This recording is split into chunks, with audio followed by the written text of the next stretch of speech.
Saa heri ya maombi sasa, kwako tunarudi,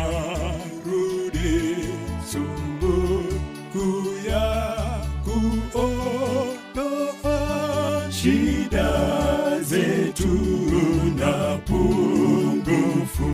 Leo tena ninapenda kumshukuru Mungu sana kwa sababu ya kutujalia kuweza kufika hapa. Kuna watu, some of us, watu wengine wanabidi tu ya so consistent kwamba kila jioni tuko hapa. Tunamshukuru Mungu kwa jambo hilo. Tunajua kwamba yote hiyo ni neema ya Bwana. Tuko katika mfululizo wa haya masomo. Msisitizo ama jambo la kusisitiza ni kwamba tumlilie Bwana ili ule wakati wa kushusha Roho wake nasi tuweze kuwa tayari ili tuweze kushiriki katika kipaji hicho ambacho Bwana atakitoa.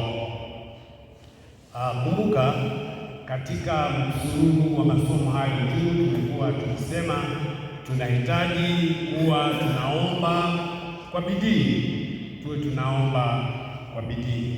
Tena kama wanafunzi wake walivyokuwa pamoja baada ya Yesu kuwaambia wangojee, wasubiri mpaka Roho atakaposhushwa ndipo kazi ianze. Walikuwa wakiomba na walikuwa wakiungama dhambi zao na makosa yao, na walikuwa wakitaja kama kulikuwa kuna visababu vyote ambavyo vilikuwa vinawatenganisha, Bwana aweze kuwasamehe ili Roho atakapotumwa wawe wamekuwa vyombo safi vinavyoweza kutumika katika kazi ya Bwana.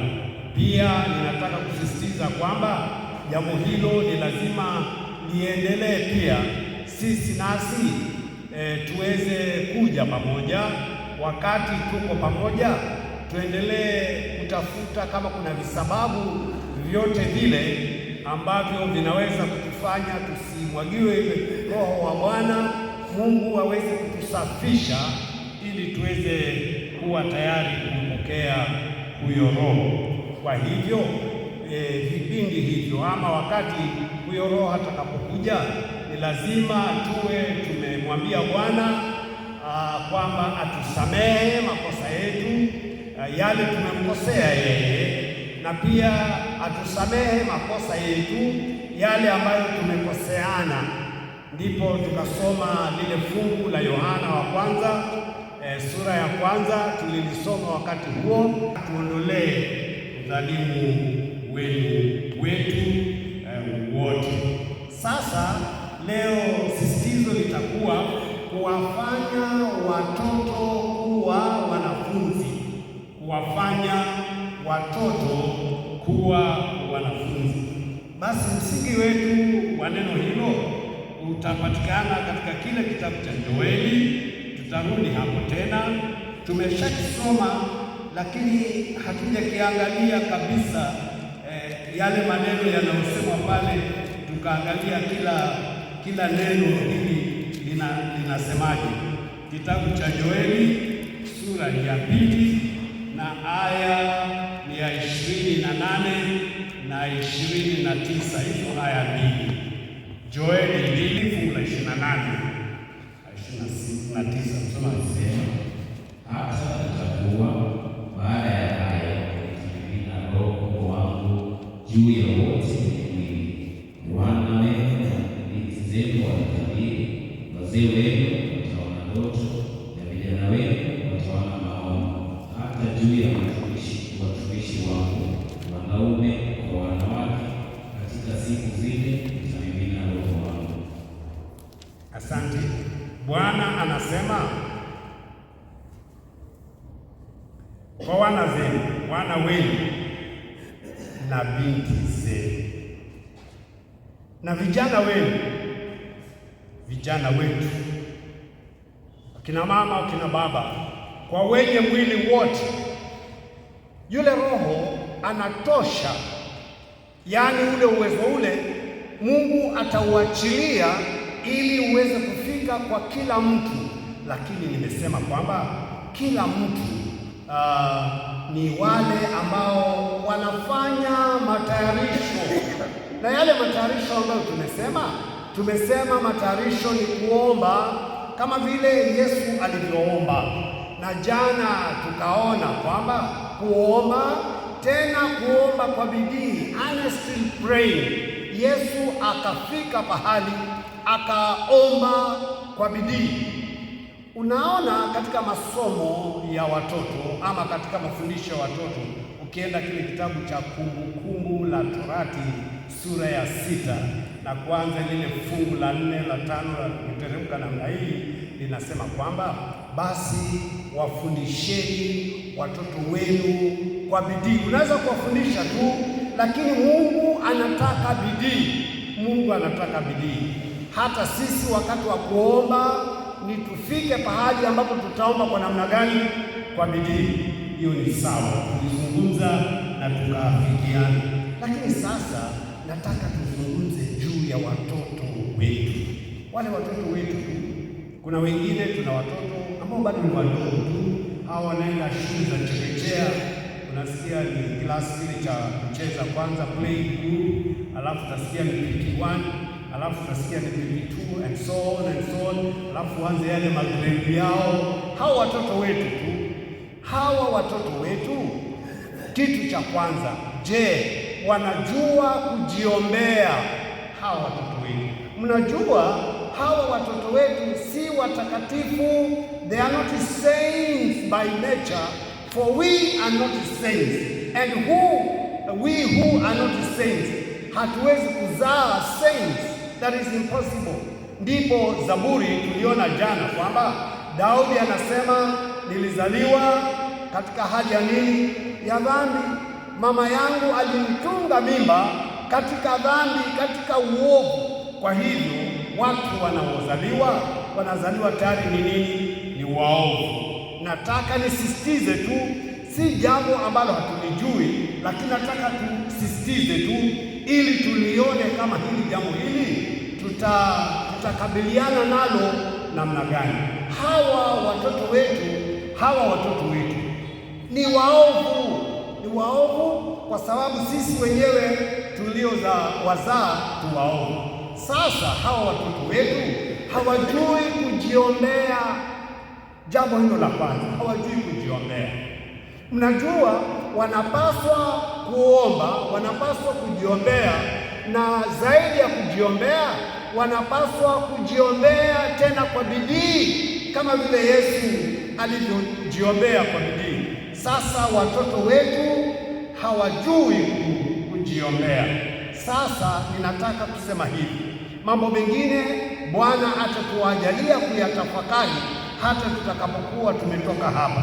Hawa ni watoto ambao hawajui kujiombea, na kwa sababu hawajui kujiombea, hawawezi kufikiria kile kiwango cha kujiombea kwa bidii. Kwa hivyo sisi tunapaswa kuwaombea, tena tuwaombee kwa nini?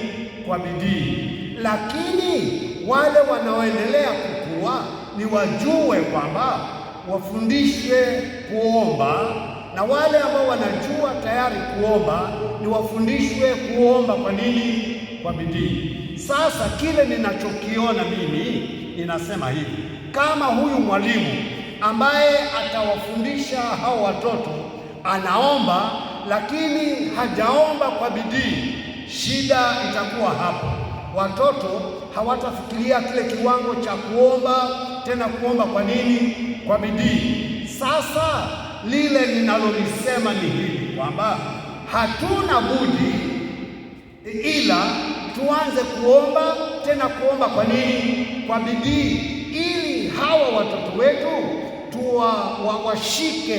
washike huku kuomba, tena wafikie kile kiwango cha kuomba kwa nini? Kwa bidii. Sababu yake ni nini? Huyu mwovu shetani hana huruma nasi. Halo watu wa Mungu, mwovu shetani hana nini? Hana huruma nasi. Vile ambavyo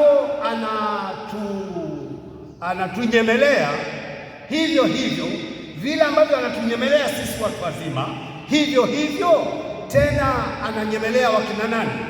Hata watoto.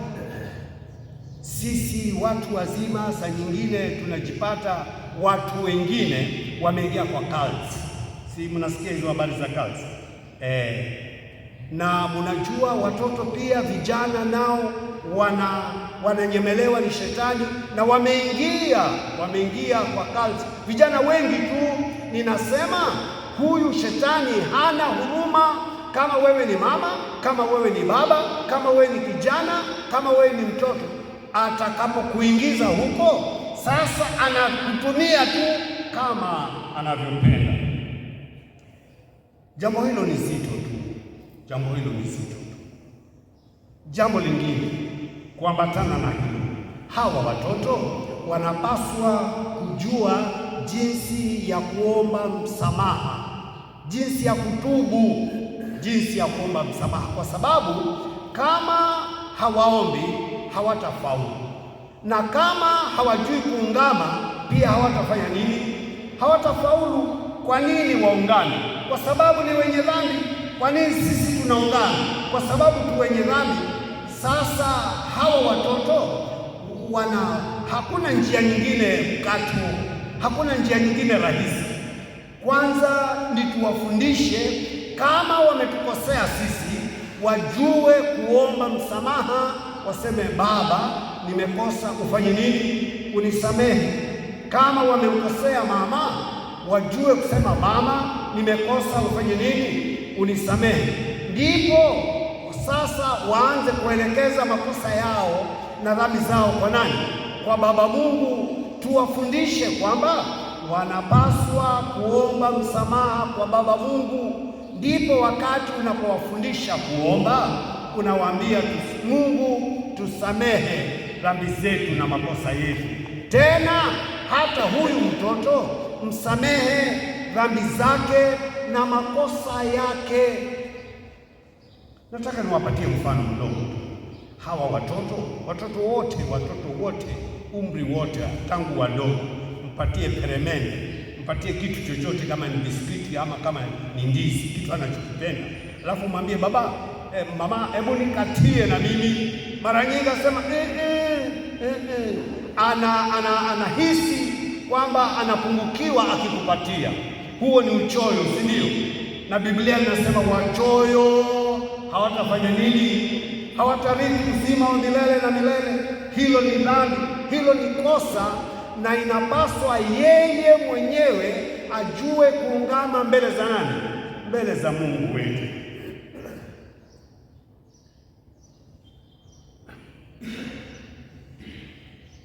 Biblia linasema lazima tukeshe na tuombe, lazima tukeshe na tuombe. Wakati ambapo tunakesha sisi watu wazima, na hawa watoto wetu nao ni tuwapeleke katika exercise hizo vile tunavyofanya. Kama unaelewa kukesha ni nini, ni uwapitishe na hawa watoto katika exercise hiyo ya kukesha na kuomba. Hawa watoto tusifikirie kwamba ni viumbe ambavyo ni duni. Hawa ni wanadamu, hawa ni wenye dhambi ambao Yesu pia alikuja kufanya nini? Kuwafelea. Sasa wanapaswa kupitia katika zile hatua zote tu, ili mwishowe wajue kwamba Mungu wa mbinguni ndiye anasamehe dhambi zote, na wamjue Yesu Kristo aliyekufa akamwaga damu yake kwa sababu ya msamaha wa nini? Wa dhambi. Hata ingawa kazi hii inaweza kuonekana kwamba ni kubwa, lakini tukichukulia kwa bidii Bwana atatuajalia kuifanya. Sasa nataka tuangalie mfano mmoja. Wacha tuingie katika kitabu cha Mwanzo sura ya 22 na aya ya 6 na 7. Kitabu cha Mwanzo akasema, Somaji. Abrahamu akachukua kuni kwa ajili ya sadaka ya kuteketezwa, akamwita Isaka mwanawe, yeye mwenyewe akachukua moto na kisu. Walipokuwa wakienda pamoja, Isaka akanena akamwambia Abrahamu baba yake, baba yangu. Abrahamu akaitika, mimi hapo mwanangu. Isaka akasema, moto na kuni zipo.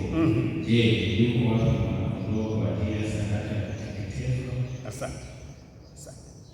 Abrahamu anaenda kutoa kafara, na safari hiyo Isaka ni kijana mdogo, wanaenda na baba yake, na baba yake anamwambia tunaenda kutoa nini? Kafara. Mtoto anakubali. Basi wanapofika pale mlimani pahali fulani, anawaambia wale wajakazi, kaeni hapa, mimi na mwanangu tunaenda huko juu kufanya nini? Kutoa kafara. Basi wakabeba kuni, akachukua zile kuni akamtwika nani? Isaka, na akachukua ule moto, ana kisu. Haya, twendeni. Sijui ule moto walikuwa wameutoa nyumbani ama walikuwa wameutoa wapi, si wakati wa kiberiti huo. Basi wakachukua moto wakaenda, lakini pale njiani Isaka anauliza baba, kuni tunazo, moto nao tunao, lakini kuna kitu kimoja ambacho kimekosa. Kuna kitu kimoja ambacho kimekosa. Mimi nilipokuwa nikisoma mafungu haya, swali lilinijia, Isaka kijana mdogo alijuaje kwamba kulikuwa kuna kitu ambacho kimekosa? Alijuaje? Jibu likaja kwamba haikosi, alikuwa ana uzoefu wa yeye na baba yake kuenda kutoa kafara.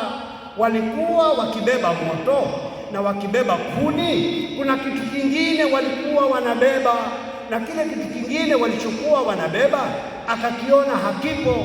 Ndipo akamuuliza baba yake, mbona leo hatuna mnyama wa kutoa kafara? Sasa kama Abrahamu alikuwa hajamzoezesha katika exercise hiyo ya kutoa kafara, mnafikiri angeuliza? Isingekuwa kazi yake, yasema twende tupande mlima, nimebeba kuni, na angekuwa anashughulika na kupanda mlima na kwenda mbele. Lakini haikosi, Isaka alikuwa ameenda mara kadha wa kadha, sijui ni ngapi, na alikuwa anajua na alikuwa amezoea kutoa kafara kwa Bwana. Ninamwona Abrahamu akimfunza mtoto wake akimwambia, hii ni kafara kwa Bwana. Bwana ametuamuru kwamba tufanye hivi.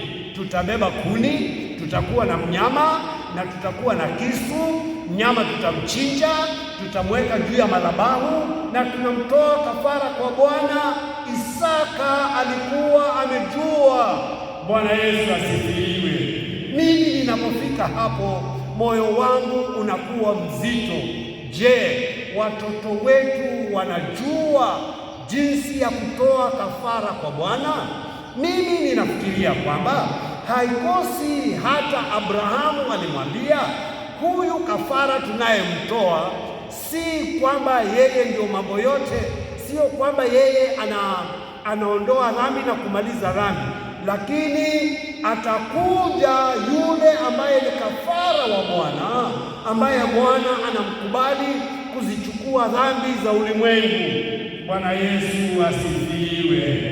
Ninataka kusema jambo hili sasa si la kulichukulia hivi hivi, linahitaji maombi, linahitaji tuwe tuna uzoefu huo. What I'm trying to say is we are supposed to be consistent as we are teaching our little children.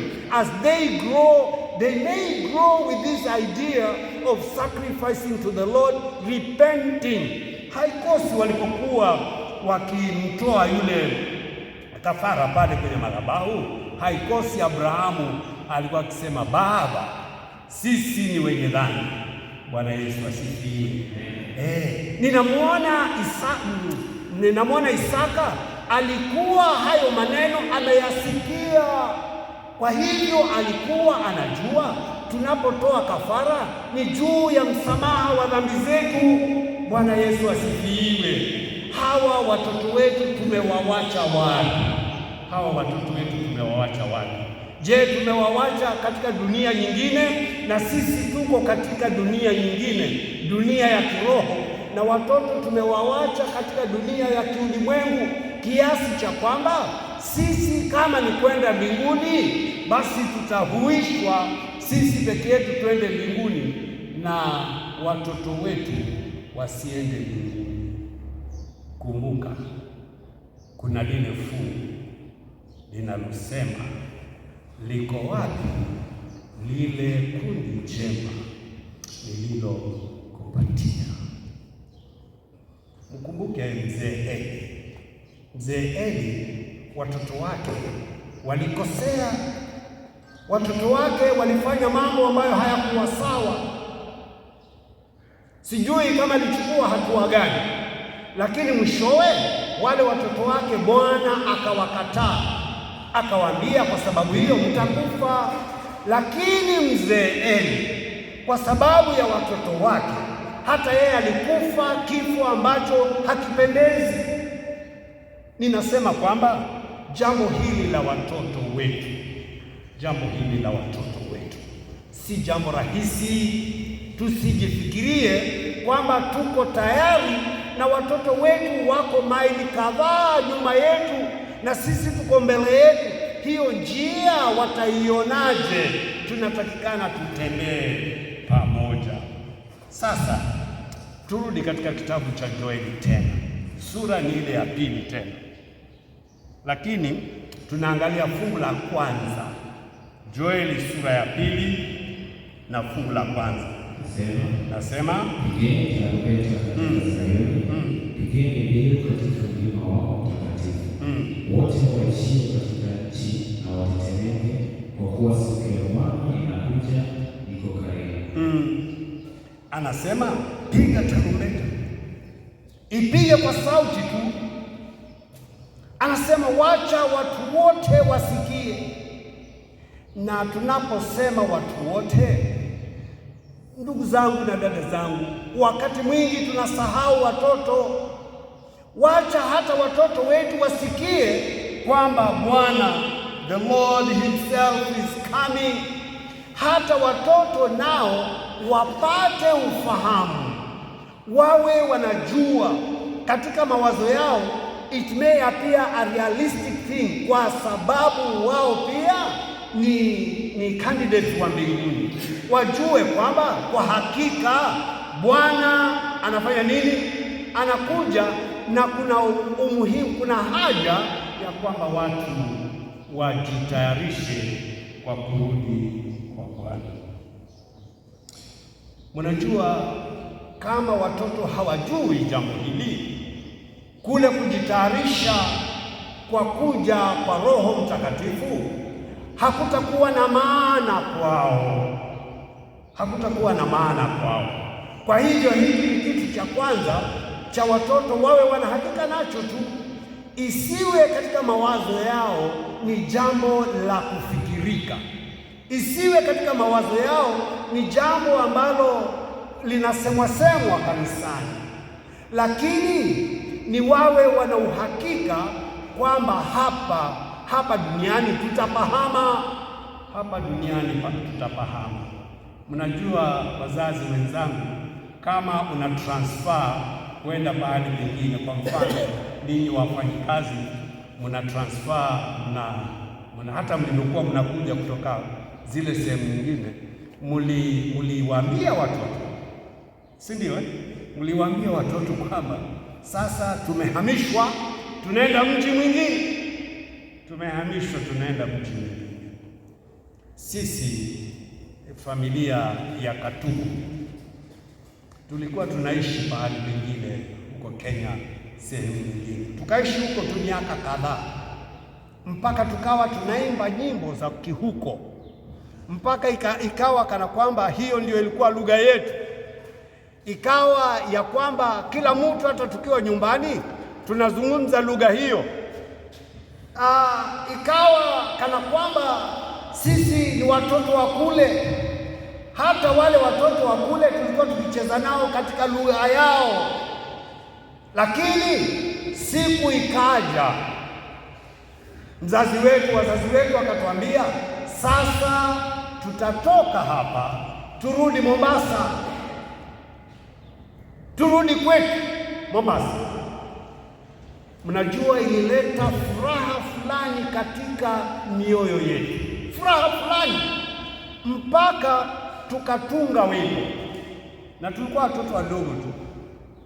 Huo wimbo haukuwa wimbo vile, sijui ilikuwa ni kitu gani, lakini tulianza kusema Jumatatu, Jumanne, Jumatano Mombasa. Tukaanza kuweka hicho kitu kwa mawazo yetu kwamba kuna siku tutahama, na tukihama tunahama na kila kitu chetu. Mimi nilikuwa na kuku wangu wawili, jogoo na wa kike, nikajua nikihama hata mimi nitahama na nini? Nitahama na kuku wangu. Mimi sikuwa na property nyingine, nilikuwa na jali juu ya kuku wangu jogoo na yule wa kike. Nikajua wakizaa vifaranga tutakuwa kwetu. Bwana Yesu asifiwe. Hilo jambo hilo la kwamba tunaenda kwetu halikuwa jambo la kufikirika, lilikuwa jambo la hakika, lilikuwa jambo la kikweli. Na siku zikaanza kuyoyoma na tukaona matayarisho yanaanza kufanyika, na tukaona wazazi wanafunga tayari mizigo, na tukaona safari ya kweli. Na siku moja tukafunga mizigo na tukaingia kwa gari, na tukaingia kwa gari moshi. Siku hizo tukaingia kwa gari moshi mpaka Mombasa. Nataka kusema kwamba vile tulivyoona kwamba jambo hilo ni la ukweli na la hakika, pia hili jambo hili ni liwe la ukweli na kwa hakika hata kwa watoto.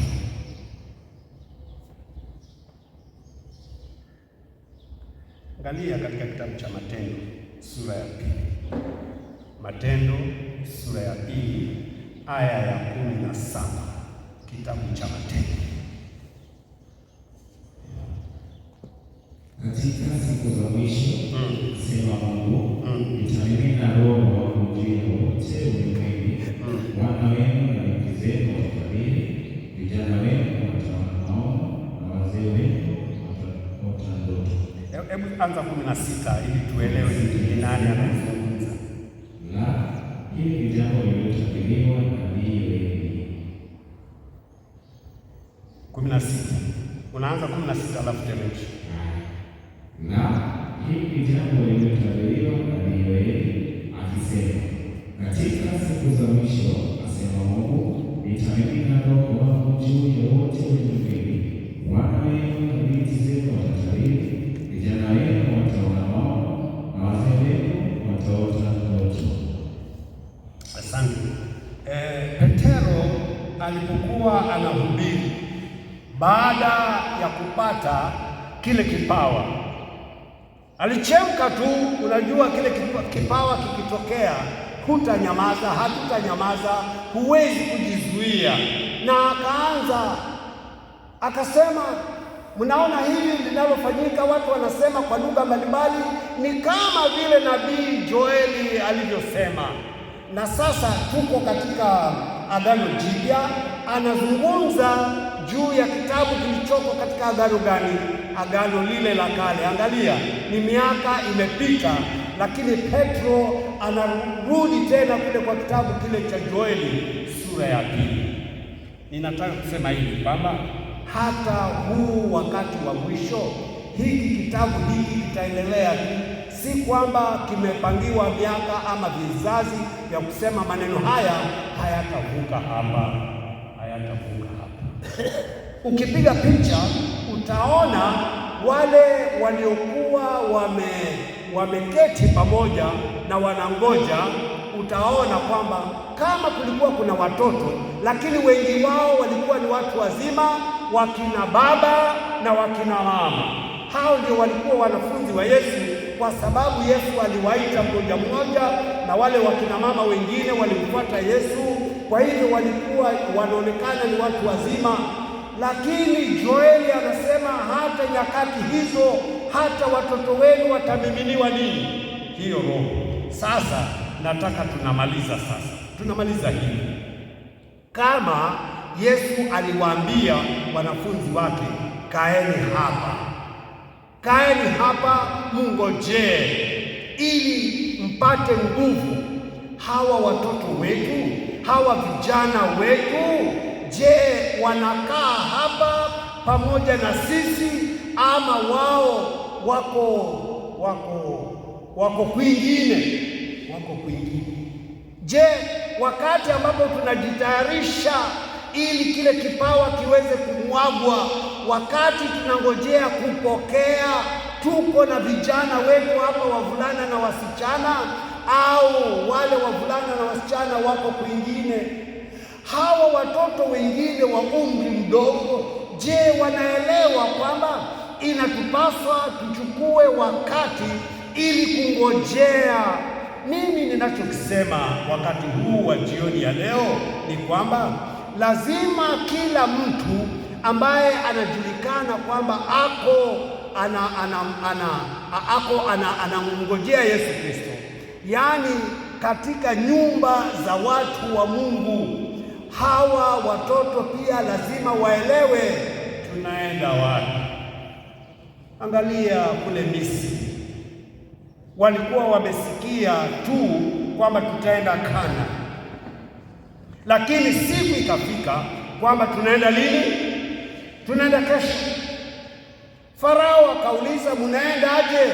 Wakamwambia bila kuogopa, tunaenda sisi na wake zetu na wakina nani na watoto zetu, kila kitu kinafanya nini, hata wanyama wetu nao wanafanya nini? Wanaenda. Hata wanyama wetu nao wanaenda. Kule kuhama kulikuwa ni kwa hakika, hakukuwa kuna chagua, wengine wanahama na wengine wanabaki. Angalia, hata walipoambiwa kwamba kuna matayarisho gani? Ni kuchinjwe mnyama, halafu wale huyo mnyama pamoja na mboga zilizokuwa za uchungu. Hata watoto walikula nyama ile, mnyama yule alikuwa amechinjwa na zile mboga za uchungu. Hata watoto walifanya nini?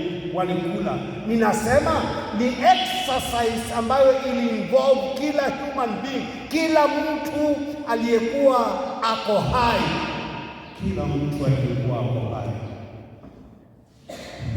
Naona ni mzigo, lakini neema ya Bwana inatutosha.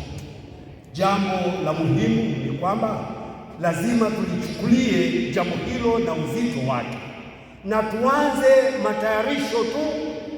matayarisho ili jambo hili kama halijaanza katika maisha ya watoto wetu, basi lianze tu kwa upesi, lianze kwa haraka, lianze sasa. Kama si sasa, basi ni sasa hivi, kwa sababu hatujui siku wala saa. Kumbuka yale mafungu ambayo tunayasoma. Wanafunzi wa Yesu wanamuuliza, je, ni nyakati hizi ambapo ule ufalme utaurudisha kwa wana wa Israeli? Yesu akawaambia kwamba kujua ni siku wala saa, hilo si jukumu la nani? Jukumu lenu. Kitu cha maana kwenu, kilicho cha maana kwetu ni matayarisho. Na haya matayarisho hayachukui siku moja, kwa sababu inahusu tabia, inahusu mawazo, inahusu kuelewa kwamba kuna Mwokozi ambaye lazima aje kama alivyoahidi. Jioni hii ya leo nataka tujisalimishe kwa Bwana. Wakati tunayatayarisha familia zetu, pia tukumbuke kuna familia za majirani. Hawa watoto wana rafiki zao, wale wanaocheza nao nje, na wewe unafurahi tu kwamba mtoto wako ana marafiki ambao wanapiga bodi, wanacheza kwa pamoja. Unafurahi tu, hayuko peke yake, lakini unamtayarisha mtoto wako peke yake ndiye aende mbinguni na mtoto wa jirani huna mzigo naye. Jambo hili ni kubwa tu, lakini neema ya Bwana itatuwezesha. Mungu wetu atubariki, Mungu wetu atuajalie, Mungu wetu atupe mawazo mapana tu, tuweze kuelewa kwamba jambo hili ni la ukweli na ni la hakika, hata kama litachukua muda, lakini siku moja litakuja, na kama hatukujitayarisha basi tutakuwa ole wetu. Mungu atuajalie ili kazi yake iweze kufanyika kwa njia ambayo inastahili. Bwana atubariki sana.